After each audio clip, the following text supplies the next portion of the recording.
뭐해? 안 그랬잖아. 오늘 안 갔어? 오늘 할지 모르겠지만 오늘 안 봤어. 좋겠네요. 자, 그럼 이제 우리 한번 보겠습니다. 사회적 존재로서의 인간이에요. 인간은 사회적 존재죠. 그치? 인간은 뭐 혼자 무인도에서 살아가는 사람들도 있겠지만 그건 극소수고, 사람이라고 하면, 인간이라고 하면은 사람들과 사회 속에서 함께 더불어 살아가야 되는 존재예요. 그래서 우리가 오늘 이번 시간에 배울 건 뭐냐면, 인간이 사회적 존재가 되기 위해서 거쳐야 될 과정을 볼 것이고, 인간이 사회적 관계 속에서, 사회적 존재인 인간이 이 사회적 관계 속에서 어떤 위치에 있고 어떤 역할이 있고 이런지를 이번에 공부를 할 겁니다.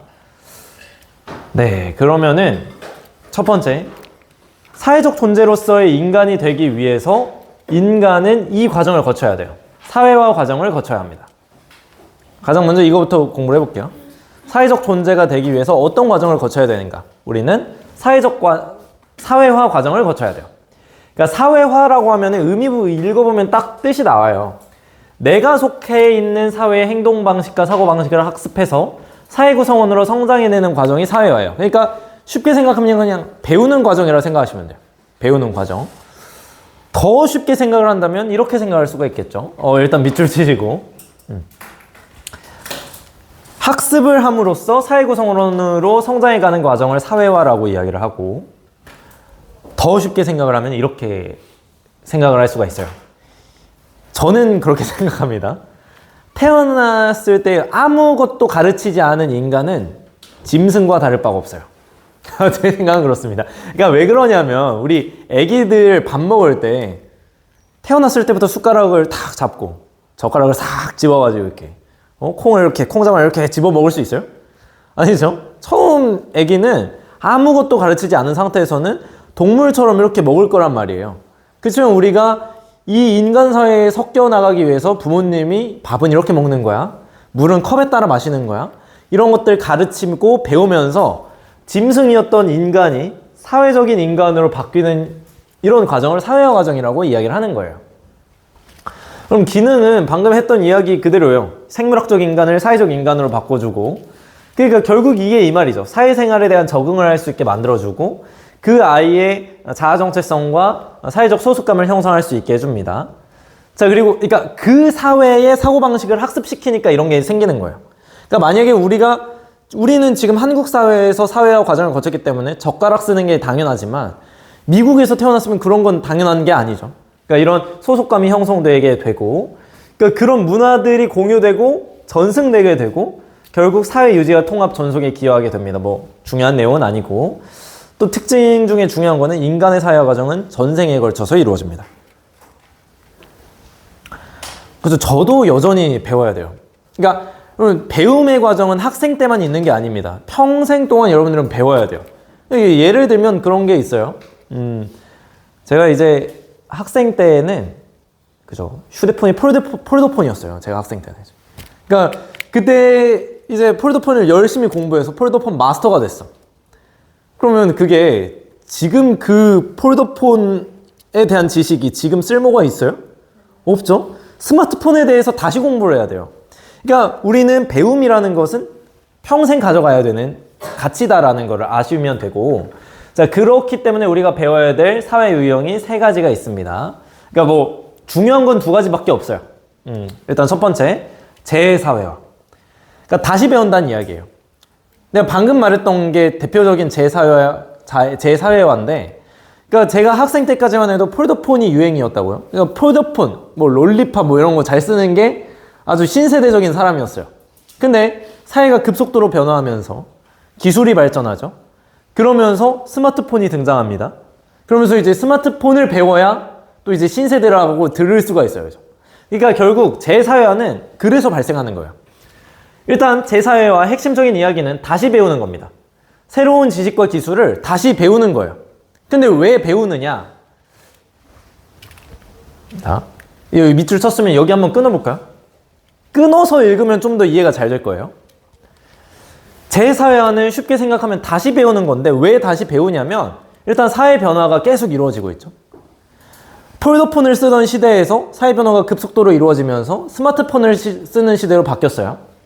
그러니까 이 스마트폰을 쓰는 시대에서는 제가 배웠었던 폴더폰을 사용하는 방법으로는 스마트폰을 사용할 수가 없어요. 적응하기 어려워요. 그러니까 이 새로운 지식과 기술을 다시 학습해야 되는 겁니다.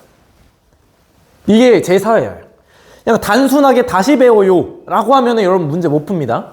사회 변화가 있었고 기존의 지식과 기술로는 적응하기가 어렵고 그래서 다시 배우는 게 제 사회화. 그래서 이거는 탈사회화를 동반하기도 하는데 그럼 탈사회화가 뭐냐? 이겁니다. 이제 기존에 사회화되었었던 행동 양식이나 가치를 버리는 거예요. 그럼 대표적인 재사회화가 이게 있어요. 탈북민 적응교육. 탈북민들이 우리나라로 넘어온 거잖아요. 그럼 원래 기존에 북한에서 배웠었던 어떤 기존의 규범들이 있을 거예요.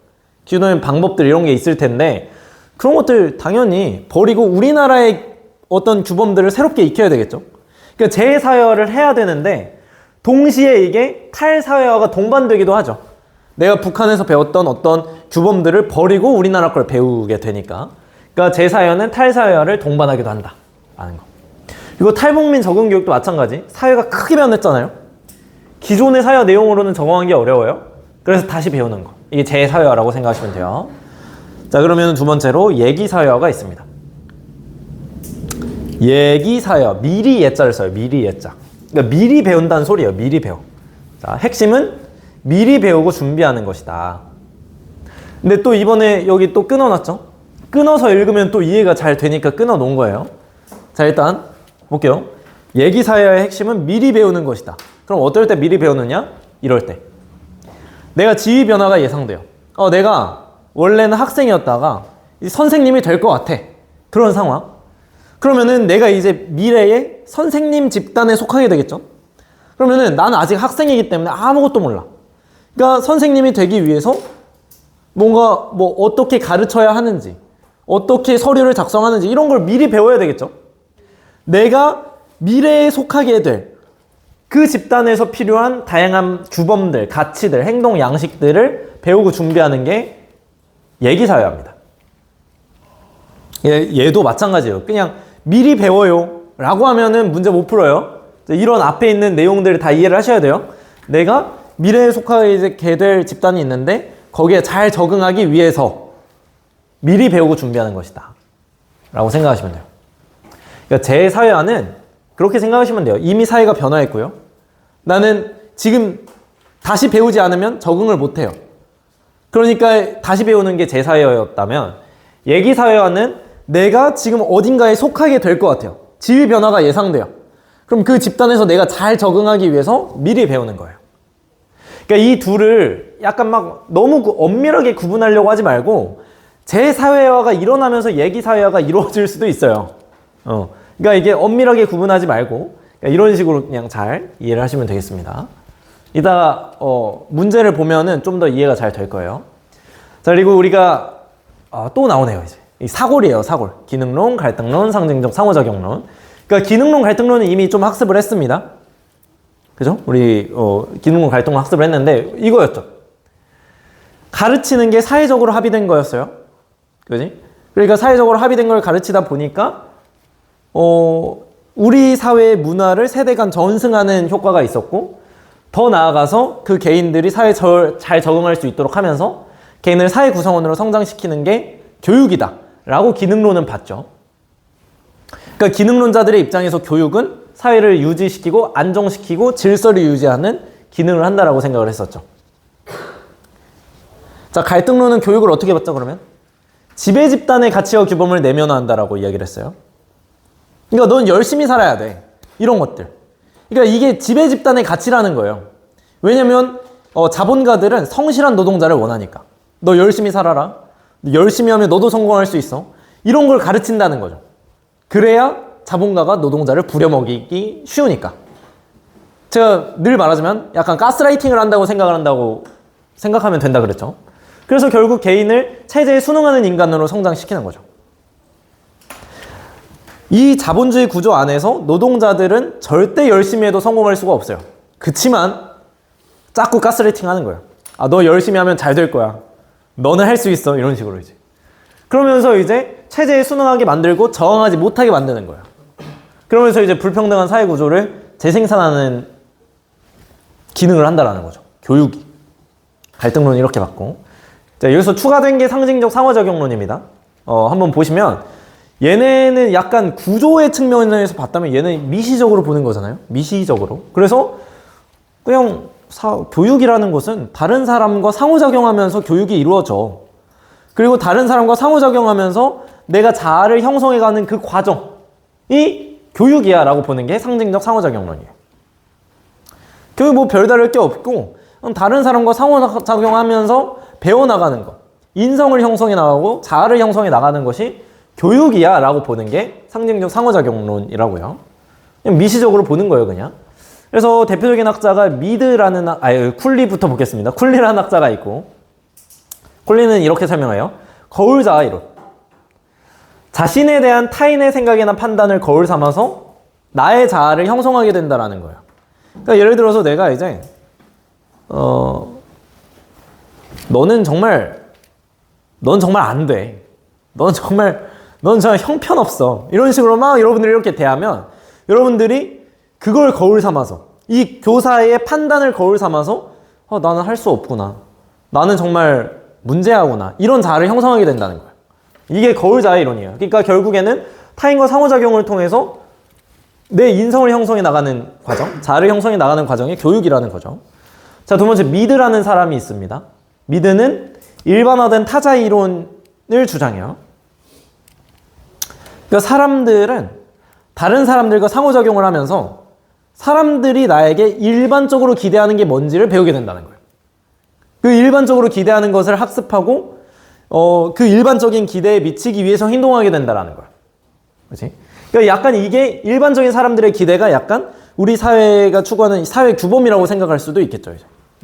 그래서 사람들이 일반적으로 생각하는 것을 내면화하게 되고 그에 따라 행동하게 된다라고 보는 게 미드예요. 그러니까 결국 핵심은 다른 사람과의 상호작용 과정에서 내가 배움을 얻게 된다라는 게 핵심인 거죠. 이제.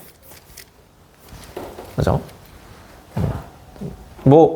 그럼 이제 대학교 가면은 사회학의 초대 이런 데에서 좀 더 자세하게 배울 겁니다. 그럼 다음 밑에 우리가 사회화를 공부했어요. 그럼 사회화를 시키는 기관, 사회화 기관을 학습하셔야 돼요. 지식과 기능, 가치, 규범을 전수해주는 역할을 수행하는 기관인데 쉽게 생각하면 뭐야? 자, 모든 사회 집단이 사회화 기관이라고 생각하시면 돼요. 여러분 막 학교만 사회화 기관이라고 생각하는데 그게 아닙니다. 여러분 직장 가서도 사회화를 하게 돼요. 직장 가서 프린트 쓰는 법, 기한 올리는 법, 그러니까 문서 처리하는 법 이런 것들을 배우게 돼요. 그러니까 모든 사회 집단은 사회화 기관이라고 생각하시면 돼요. 자, 그러면 보면은 사회화 기관을 나눌 건데 기준이 중요해요. 두 가지 기준으로 나눕니다. 첫 번째, 설립 목적이 무엇이느냐에 따라서 기관을 나누고요. 두 번째로 사회화 내용이 무엇이느냐에 따라서 나눕니다. 자, 그러면 설립 목적이 아예 가르치는 게 목적이에요. 그러면 공식적 사회화 기관. 가르치는 것 자체가 목적이면 공식적 사회화 기관. 근데 가르치는 게 목적이 아니에요. 가르치는 게 목적이 아니라 다른 목적으로 설립이 됐는데 사회화의 역할을 수행하네? 이게 비공식적 사회화 기관입니다. 대표적인 게 이제 회사가 있어요. 회사의 목적은 가르치는 게 아니죠. 이윤을 만들어내는 게 목적이에요. 그렇지만 그 회사에 입사한 신입사원들에게 가르치죠. 문서 처리 어떻게 하는지 이런 것들. 대중매체도 마찬가지예요. 그 신문이나 이런 게 대중매체인데 이 대중매체들이 목적이 뭐예요? 약간 사람들에게 정보를 알리고, 그지? 사람들이 이 시사에 관심을 가지게 하고 이런 게 목적이라면 목적인데, 근데 사람들은 그걸 보고 배우죠. 우리 사회가 이렇게 굴러가고 있구나. 이런 걸 학습한단 말이에요. 그러니까 이게 비공식적 사회화 기관인 거예요. 자, 그러니까 핵심은 공식적 사회화 기관은 사회화를 목적으로 한다. 아예 가르치는 게 목적이에요. 그래서 대표적인 기관이 학교가 있는 거예요. 이제. 자, 그리고 비공식적 사회화 기관은 아까도 말했던 것처럼 사회화가 목적이 아닙니다. 설립 목적이. 사회가 목적이 아니지만 사회화를 시키네요. 대표적인 게 가족, 또래 집단, 회사, 대중매체 이렇게 있어요. 자, 왜 색깔이 이렇게 달라요? 이 밑에 보면 이해가 될 거예요, 이제. 자, 이제 사회와 내용에 따라서 구분 한번 해볼까요? 기초적인 걸 가르치면 1차적 사회화기관, 전문적인 걸 가르치면 2차적 사회화기관이에요. 그러니까 기초적인 걸 가르치니까 1차적 기관, 전문적인 걸 가르치니까 2차적 기관 이렇게 되는 거죠.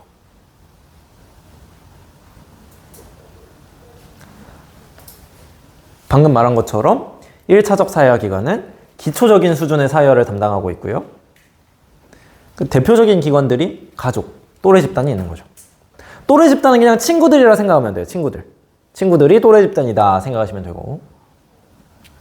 그러니까 그러면 막 부모님이 뭐 되게 뭐 교사시거나 이러면은 다르겠지만 부모님이 이제 뭐 이런 걸 가르치시지는 않죠. 이제 너 통계 처리하려면은 이제 통계 기법인 뭐 이런 걸 배워야 돼. 뭐 양적 연구에 뭐 질문지법이 있고 실험법이 있고 이런 거 가르치시지 않잖아요. 집에서 뭘 배워요, 이제? 너 인사 잘해라. 너 젓가락질 이렇게 해야 돼. 너 밥은 이렇게 먹어야 돼. 다리 떨지마 복 나가. 뭐 이런 거 이제. 이런 거 가르치잖아요, 그죠? 그러니까 기초적인 수준의 사회화를 담당합니다, 이제. 또래 집 친구들끼리도 마찬가지. 근데 약간 애매하기 때문에 유아기 또는 아동기라고 덧붙여 놓긴 했는데 친구들 사이에서도 약간 이런 기본적인 걸 학습을 하죠. 우리가 게임의 규칙 이런 것들을 학습하면서 우리가 이런 걸 좀 지켜나가야 되겠구나라는 거를 또래 집단 사이에서도 배우죠. 이런 걸 하면 친구가 기분 나빠하네? 그럼 내가 사회 나가서도 그러지 말아야겠다. 뭐 이런 거를 배운다라는 거죠. 2차적 사회화기관, 전문적이고 심화된 수준의 사회화를 담당합니다. 학교, 학원, 회사, 학교, 회사, 대중매체가 대표적이에요. 지금 동그라미 쳐놓은 애들이 대표적인 사회화기관들이에요. 5대 사회화기관인데 가족, 또래 집단, 학교, 회사, 대중매체 정도는 기억을 해두시고 나머지 친구들은 이제 격가지로 알아두시면 돼요, 이제. 군대 역시도 사회화기관이에요. 총 쏘는 법 가르치고 수류탄 던지는 법 가르치고 이제. 전문적인 거 가르치니까 2차적 사회화기관. 비공식적이면서 2차적인 사회화기관이죠. 그러니까 나머지들은 격가지들 잘 이해를 해두시면 되고. 자, 그러면 정리를 한번 해봅시다. 1차적 사회화기관이면서 비공식적 사회화기관이었던 거. 5대 기관부터 한번 해보죠. 뭐가 있었죠? 그죠? 1차적 사회화기관이면서 비공식 사회화기관인 거 가족 있죠. 그죠? 그리고 또래 집단 있죠. 자, 그러면 2차적 사회화기관이면서 공식적 사회화기관인 거. 학교가 대표적이죠. 2차적 사회화기관이면서 비공식적 사회화기관. 회사. 대중매체가 여기 들어가죠. 지금 여기 정리한 거는 5대 기관이고요. 뭐 추가적인 애들 있죠. 뭐 격가지 것들 이제. 2차적 사회화기관이면서 공식적 사회화기관인 거 뭐 학원이나 연수원도 포함될 수가 있고요. 뭐 이제 2차적 사회화기관이면서 비공식적 사회화기관인 거 군대도 여기 포함될 수가 있습니다. 이렇게 확인하시면 돼요.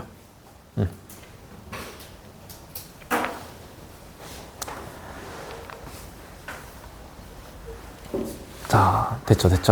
자, 이거는 이따 시간 있으면 같이 보도록 하고요. 자, 이제 그러면 우리가 사회 속에서의 인간을 계속 공부하고 있어요. 그래서 사회적 존재, 그러니까 사회 구성원으로서 성장하기 위한 과정인 사회화 과정을 받고, 그러면 우리가 이 사회 속에서 어떤 위치에 있는가, 또 사회 속에서 어떤 역할이 있는가를 공부할 겁니다. 지위와 역할. 그래서 사회적 지위. 우리가 사회 속에서의 인간을 계속 공부하고 있잖아요. 그러니까 개인이 사회적 관계 속에서 차지하는 위치를 지위라고 합니다. 말 그대로 위치를 지위라고 하는 거예요. 자, 우리 여러분들과 나 사이에 이런 사회적 관계 속에서는 저의 위치가 뭐예요? 네, 선생님이고, 제가 저희 집에서는 누군가의 남편이면서 누군가의 아빠이면서 그래서 왜 자꾸 웃는 거야? 그지? 그게 위치, 지위가 되는 거예요. 그지? 그래서 그러니까 방금 말했던 것처럼 지금 개인이 여러 개의 지위를 가질 수가 있네요. 그지? 이런 것도 확인을 하시고, 그럼 지위의 유형은 크게 두 가지가 있습니다. 선천적으로 가지고 태어나는 지위가 귀속 지위예요. 개인의 노력이나 의지와 상관없이 선천적으로 갖게 되는 지위를 귀속 지위라고 이야기를 하고요. 얘네들은 주로 우리 전통사회에서 중시가 되었죠. 그러니까 전통사회 조선시대 한번 떠올려보세요. 나는 양반일세 이러면서 저 천한 것이 어딜 넘봐 막 이러면서 이제 넌 노력을 해도 천민이야 이런 식으로 이제 그러니까 전통사회에서 이런 귀속주의가 중시되었죠. 그리고 여기서 약간 주의를 해야 될 점은 여기서 어딨니? 청소년 이런 거 청소년은 태어나면서부터 갖는 게 아닌데요? 그러니까 일단 청소년이 되기 위해서 어떤 노력을 하셨어요? 아니, 그러니까 뭐 살았다라는 게 노력이라고 한다면 노력이겠지만 그냥 시간이 흐르면 자연스럽게 청소년이 되죠.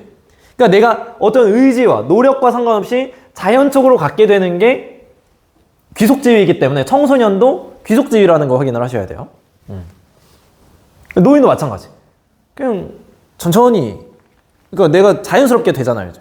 저도 이제 뭐 한 조금만 있으면 노인이 되는데 가슴이 아픕니다. 그죠? 자, 두 번째 성취지위. 내가 노력을 통해서 얻게 되는 지위예요. 노력을 통해서 얻게 되는 지위. 현대사회에서 이제 이게 강조되는 거죠. 그러니까 귀속지위, 그러니까 전통사회에서는 너 천민은 뭘 해도 안 돼. 이런 사회 분위기였다면 현대사회는 어때요? 너 할 수 있어. 너 노력하면 너도 부자 될 수 있어. 야, 너도 뭐 이런 거 있잖아요. 이제. 너도 할 수 있어. 이러면서 이제. 이게 현대사회에서 중시되는 지위이고요. 약간 헷갈릴 만한 건 이게 남편이 아니라 어머니 이런 거예요. 남편보다도 어머니. 그러니까 어떤 친구들은 엄마 아빠가 귀속지위라고 생각하는 친구들도 있어요.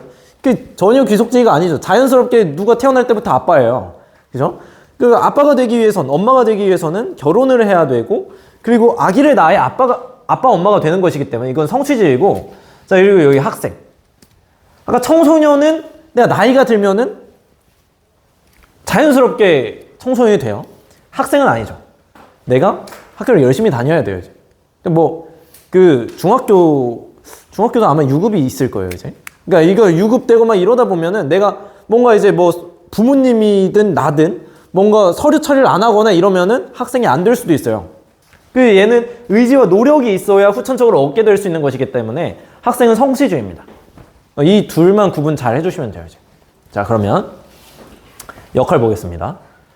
자, 역할은 쉽게 생각하시면 돼요. 우리가 지위가 우리 관계 속에서의 위치라 그랬어요. 그럼 지위에 따라서 요구되는 역할들이 있을 거 아니에요. 너 선생님이야? 그럼 너 잘 가르쳐야지. 이런 거. 그러니까 지위에 따라서 기대되는 행동 양식이 역할입니다. 그러니까 다른 사람들이 이렇게 기대를 하는 거예요. 이제. 너 선생님이야? 그럼 열심히 잘 가르쳐. 너 학생이야? 그럼 공부를 열심히 해야지. 이런 거 이제. 다른 사람들이 기대하잖아요, 이제. 이게 역할입니다. 자, 그러면 이 역할을 사람들이 수행을 하겠죠? 그럼 역할 행동이라 합니다. 너 선생님이야? 열심히 해야지. 열심히 잘 가르쳐야지. 그래서 근데 실제로 그걸 잘 할 수도 있고 안 할 수도 있죠. 그게 역할 행동입니다. 그래서 이 역할에 대한 실제 행동을 역할 행동이라고 하는 거예요. 내가 선생님이고 잘 가르쳐야 될 역할이 있지만 잘 안 가르칠 수도 있는 거예요. 아예 대충 가르쳐요 이럴 수도 있는 거고 이제. 그러니까 이게 역할 행동인데 평가의 기준이 역할 행동이에요. 이제. 역할 행동이 평가의 기준이야. 너 열심히 가르쳐야 되는데 왜 잘 안 가르쳐? 그러니까 이게 평가의 기준이 된다고요. 이 사람 내가 실제로 이제 그러니까 여기서 핵심적인 건 뭐냐면 역할 행동에 대해서는 우리가 평가를 할 수 있지만 역할에 대해서는 평가를 할 수가 없는 거예요. 너 선생님이야? 열심히 잘 가르쳐야 되겠네? 열심히 잘 가르쳐야 되니까 너는 별로다. 이거 무슨 말이에요, 이제? 이상하잖아요, 그죠? 자, 이러면은, 그러니까 평가의 기준은 오로지 역할 행동이다. 너 선생님이야? 그럼 열심히 가르쳐야겠네? 근데 너 왜 열심히 안 가르쳐? 별로다. 이런 식으로. 역할에 대해서는 평가를 할 수가 없고요. 역할 행동에 대해서만 우리가 평가를 할 수가 있어요. 그치? 뭔 말인지 알겠어요? 너 의사야? 그럼 열심히 가르쳐야겠네? 뭔 소리야. 너 의사야? 그럼 너 열심히 사람을 잘 살려야겠다. 그치? 그런 역할이 있네. 그럼 넌 사람을 열심히 잘 살려야 되니까 훌륭하다. 이상하잖아요. 얘가 지금 사람을 살린 것도 아니에요. 그치? 그러니까 그 행동에 대해서 평가를 하기 위해서는 그 사람의 행동을 봐야 된다는 거예요. 너 의사야? 그러면은 사람을 잘 살려야겠네. 근데 너 왜 사람 열심히 안 살리니? 너 좀 별로다. 이런 식으로 행동에 대해서만 평가를 할 수 있다. 그래서 수능 문제에서 이런 식으로 나옵니다. 역할에 대한 비난, 아니 제재를 했다. 역할에 대한 보상을 했다. 이거는 전부 다 틀린 말입니다. 역할에 대해서는 우리가 평가를 할 수가 없어요, 이제. 그러니까 의사니까 사람 잘 살려야 되는 거 알겠어. 근데 그거에 대해서 보상을 왜 해줘요? 얘가 실제로 열심히 사람을 살린 것도 아닌데. 이제 뭔 말인지 알겠죠? 그지? 그러니까 역할 행동을 잘했을 때 보상을 해주고 역할 행동을 안 했을 때 제재를 하는 거예요. 역할이 어떻느냐에 따라서 우리가 보상과 제재를 하진 않습니다. 그렇죠? 아시겠죠? 잘 이해를 하셨길 바라면서. 자, 그러면은 여기서 한 판으로 이제 지위, 역할 행동을 한번 확인을 해보죠. 의사, 이거 뭐예요? 네? 지위죠, 지위. 우리 사회적 관계 속에서 차지하는 위치잖아요. 그죠? 이 의사는 지위입니다. 지위 중에서도 무슨 지위? 아니, 그 두 가지가 있었죠. 귀속지위와 성취지위죠, 이거. 그러니까 의사로서 사람을 살리는 일, 이건 뭐예요? 이 역할이죠. 너는 사람을 살려야 되니까 훌륭하네요. 그러니까, 아니, 그런 말을 할 수 있겠지만. 자, 너는 사람을 살리는 일을 해야 하니까 돈을 더 줄게요. 보상을 해줄게요. 이건 좀 아니잖아요. 이 사람이 실제로 뭔가 행동을 했을 때 보상을 해주는 거죠. 자, 이게 역할 행동이고. 이것도 물어봤어야 되는데, 이제. 이제 제가 뭔 말을 하는지 알겠죠? 역할에 대한 보상은 없다. 역할 행동에 대해서 보상과 제재를 할 뿐이다.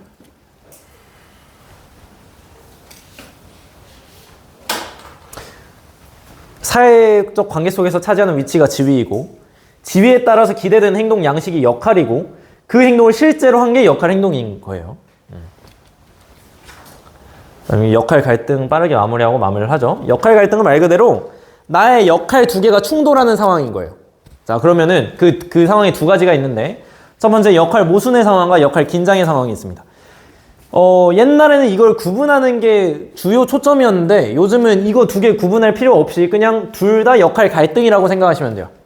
둘 다 역할 갈등이고, 그럼 각각이 뭐냐? 역할 모순은 일단 지위가 두 개 이상이에요. 역할도 그러면은 그거에 따라서 두 개 이상이겠죠. 이런 상황 속에서 역할들이 갈등을 이루는 게 역할 모순입니다. 자, 그럼 역할 긴장은 뭐냐? 지위가 두 개 이상인 게 아니라 지위가 한 개예요. 근데 그 지위가 한 개인 거에 따라서도 역할이 두 개 이상 요구될 수도 있죠.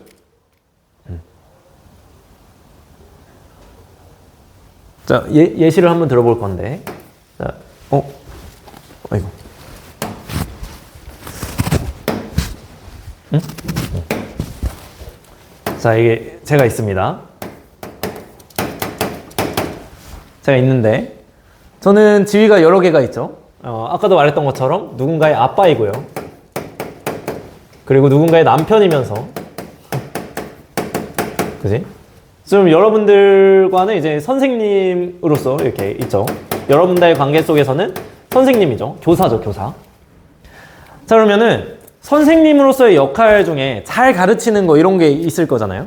근데 또 선생님의 역할로는 조회 시간에 빠지지 않고 잘 참석을 해야 되겠죠. 조회에 잘 참석을 해야 돼요, 이제. 이런 역할이 있어요. 아빠로서는 이제 우리 아이를 잘 케어해야 되겠죠. 자, 이런 상황에서 아이가 아파요. 한 번 그런 적이 있어. 우리 아들이 열이 막 40도까지 오르더라고요, 이제. 펄펄 끓어, 이제 열이. 그러니까 이제, 근데 아침에 병원을 내가 데리고 가야 돼. 자꾸 웃지 마세요. 병원을 데리고 가야 되는 거야. 근데 이제, 난 또 선생님으로서 조회를 가야 되니까. 약간 걱정이 되는 거예요, 이제. 그러니까 이게 두 가지의 역할이 지금 충돌하고 있는 상황이죠. 이게 역할 갈등이에요, 이제. 굳이 따지면 역할 모순인 거지, 이제. 근데 이제 또 역할 긴장은 또 이런 거죠. 선생님으로서의 역할도 여러 가지가 있을 수 있겠죠. 나는 뭐 호랑이 같은 선생님의 역할을 할래. 아니면 나는 뭐 그냥 친구 같은 선생님 역할을 할래. 그러니까 이런 역할이 또 있을 수 있잖아요. 근데 이제 막 애들 막 문제 막 원래는 막 그러니까 문제 상황이 터졌어요, 어쨌든. 그래서 나는 아, 나는 그냥 친구처럼 조언을 해줘야 될까? 아니면 호랑이처럼 혼내를 내야 될까? 이런 또 갈등이 벌어질 수가 있겠죠. 이게 또 역할 긴장인데 결국엔 역할 갈등이에요. 해서 결론을 내려보자면 결국 역할이 2개 이상이 지금 있는데 이 2개의 역할이 내가 우선순위를 정해져 놓지 못했어요. 그런데 동시에 요구되는 상황인 거죠. 그러니까 역할 2개 이상이 동시에 요구되고 있는데 내가 지금 우선순위를 정하지 못하고 있고 그러다 보니까 마음속으로 갈등이 벌어지는 상태를 역할 갈등이라고 이야기를 하는 거예요. 이제.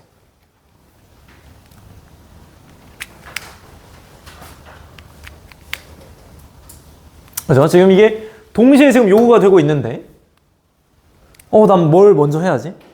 이런 갈등을 벌이는 상태. 이해가 되시죠, 지금? 그러니까 중요한 건 이 역할들이 동시에 요구되고 이거에 따라서 갈등이 벌어져야 되는 거예요.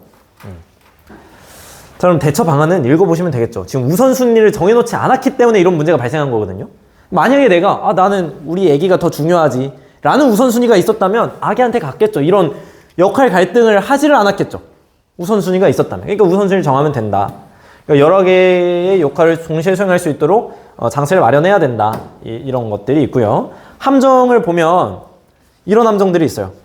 지위 역할과 무관한 심리적 갈등. 이걸 역할 갈등처럼 포장해버려요, 이제. 이거 시험 문제가 이거 헷갈리게 냅니다. 이거 잘 확인을 해두시고. 대표적으로 진로 고민. 나는 지금 너무 힘들다. 공무원이 됐는데 민원이 너무 많고 어쩌고 저쩌고 이러면서 이제 그래서 이직을 할지 고민이다. 이거 역할 갈등이 아니죠, 이거는. 내가 도대체 2개의 역할이 뭐가 있는데 대체 보이지가 않잖아요. 그러니까 역할 2개가 보이셔야 돼요, 이제. 자, 그리고 2명 이상의 갈등. 엄마와 아빠의 갈등이 어떻게 역할 갈등이 되겠어요, 이제. 그러니까 내 내면 속에서의 심리적 갈등이기 때문에 2명 이상의 갈등은 역할 갈등이라고 할 수가 없는 거죠. 내가 이 역할도 있고 저 역할도 해야 되는데 이게 충돌하는 거기 때문에 2명 이상의 갈등은 역할 갈등이라고 할 수 없는 거죠.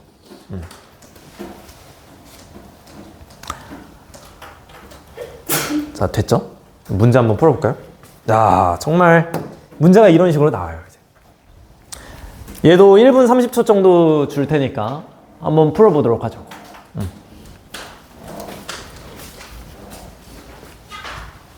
네, 시간이 됐기 때문에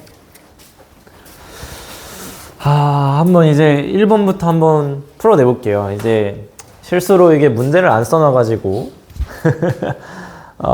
옳은 걸 고르는 거고요. 다음에 대한 설명에서 옳은 걸 골라라 라는 거고요. 그럼 1번부터 볼까요? 기억은 성취주의인가요? 왜 아닐까요? 이건 지위가 아니죠. 그러니까 민원인이라고 하니까 약간 지위처럼 보일 수도 있는데 그냥 민원 내는 사람일 뿐이에요. 그죠? 민원 내는 사람이에요. 그죠? 거기에다가 좀 더 확실하게 하려고 악성 민원인이라고 붙여줬어요, 이제. 그러니까 약간 그런 느낌인 거죠, 이제. 학생이라고 하면은 확실히 지위인데 못 되쳐먹은 학생 이러면 약간 애매해지잖아요. 그러니까 얘도 마찬가지. 민원인 자체도 지위가 아닌데 악성 민원인이라고 해주면서 지위가 아님을 확실하게 보여주고 있습니다. 그래서 기억은 지위 자체가 아니기 때문에 성취지위도 아니고요. 자, 2번 디귿. 발령받았대요, 지금. 그래서 공무원으로서의 갑의 역할 행동에 대한 보상이다. 맞아요, 틀려요? 틀리죠? 왜 틀릴까요? 그죠? 맞아요. 발령이 보상이 아니에요. 또 한 개의 이유가 또 있어요. 그죠? 공무원으로서의 역할 행동도 아니었어요. 그지? 공무원이었다면 뭔가 공적인 업무를 하는 게 역할이고 그걸 실제로 하는 게 역할 행동인데 얘는 그냥 자기 취미로 방송한 거예요. 역할 행동이 아닙니다. 거기에다가 홍보팀으로 발령났다라는 건 이거 보상이 아닙니다. 이건 그냥 인사이동일 뿐이에요. 보상이라고 하려면 승진을 했다거나 상여금을 받았다거나 이런 내용이 있어야 돼요. 그렇기 때문에 2번도 틀렸고. 자, 3번. 미음은 한식 요리사로서 을의 역할 행동에 해당한다. 틀렸죠? 왜 틀렸을까요? 그죠? 이게 그러니까 확실하게 역할 행동은 아니죠. 만약에 이 밑줄이 여기까지 갔다면 약간 애매하긴 하지만 역할 행동이라고 할 수도 있겠어요. 근데 이제 지금 밑줄 자체가 여기에 있고 역할 행동이라고 해놨기 때문에 이거는 틀린 선지입니다. 이제. 자, 그리고 4번. 4번은 어떻나요?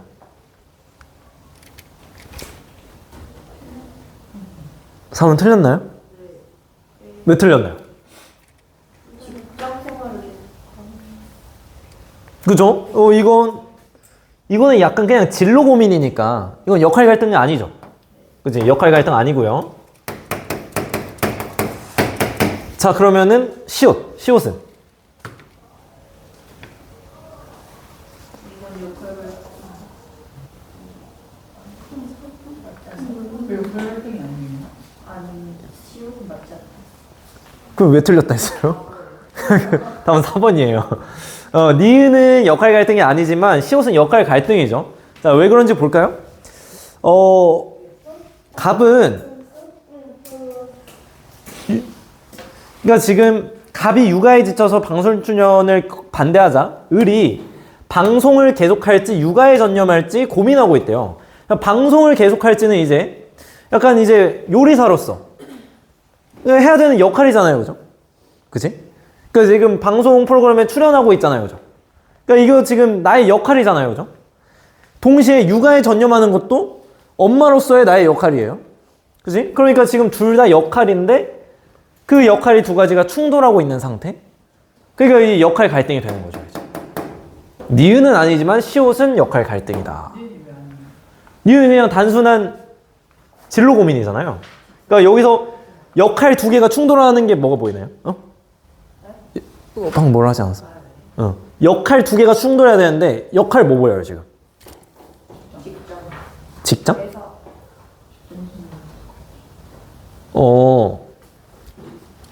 그럼 이거를 그냥 역할을 한번 해보세요. 공무원으로서 직장 생활을 계속 한번 해야지. 그러니까 이게 약간 공무원의 역할은 좀 아니지 않아요?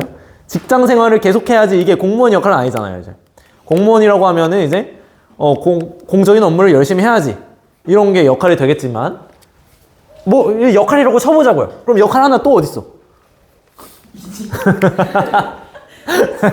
이직하는 게 공무원 역할이에요? 무슨 역할이지 이게? 그러니까 이게 일단 역할이 안 보이죠. 그러니까 이게 역할 행동이 될 수가 없는 거예요 이제. 그죠? 일단 이것도 역할 행동이라고 역할이라고 볼 수가 없고 뭐 딴 것도 이제 역할이라고 볼 수가 없으니까 역할 갈등이 보이진 않습니다. 니은에서. 뭔 말인지 알겠죠? 자, 5번. 리을은 갑의 제4회화. 있나요? 네. 사실 이게 약간 애매해요. 사실 이 문제 자체가 애매해. 그러니까 새롭게 다시 공부를 했어요. 왜냐면은 그러니까 새롭게 공부했다라는 것만 보면 제4회가 확실한데 문제는 이게 뭔가 사회가 변화하고 이 환경에 적응해서 그렇다기에는 약간 더 나은 방송 제작을 위해 이게 저는 약간 걸리긴 합니다. 근데 결국 이것도 환경에 적응하기 위한 거예요 라고 말한다면 제4회화라고 말할 수는 있어요. 그러니까 이거 약간 제가 봤을 때는 애매합니다. 제4회화는. 그냥 맞았다고 쳐보자고요, 이거. 일단 제4회는 맞다 라고 치고 자, 비읍. 요리 프로그램에 출연하기 위한 준비로 바쁘대요. 자, 뭐 준비하고 있네? 미리 뭔가를 하고 있나 보네? 얘기사회화 느낌은 납니다. 자, 근데 왜 아닐까요, 이거? 얘기사회화라고 하려면 지위 변화가 예상되는 때예요. 나 이제 방송 출연할 것 같아 라고 해서 뭔가 준비를 한다면 얘기사회화라고 할 수 있는데 이분은 지금 이미 출연하고 있어요. 그치? 뭔 말인지 알겠어요? 내가 지위 변화가 예상되는데 내가 이제 속하게 될 집단에서 원하는 규범과 이런 것들을 미리 배우는 게 얘기사회화인데 이분은 지금 이미 들어가서 출연하고 계세요. 그래서 이거 매주 뭐 미리 준비하는 거는 그냥 내가 그냥 준비하는 거죠. 이거 얘기사회화라고 할 수가 없습니다. 그러니까 이거 자체가 얘기사회화라고 할 수는 없어요. 내가 저 요리 프로그램에 출연하기 전에 출연이 결정됐을 때 요리 프로그램의 어떤 어떤 규칙이라던가 이런 것들을 학습하는 게 얘기사회화지 이런 건 얘기사회라고 할 수 없습니다. 그래서 뒤에 거가 완벽하게 틀렸기 때문에 5번이 틀린 선지가 되는 거예요. 이제. 그래서 아까 제사회와 얘기사회화의 의미를 하나하나 따져가면서 봤던 이유가 여기 있는 겁니다. 이제.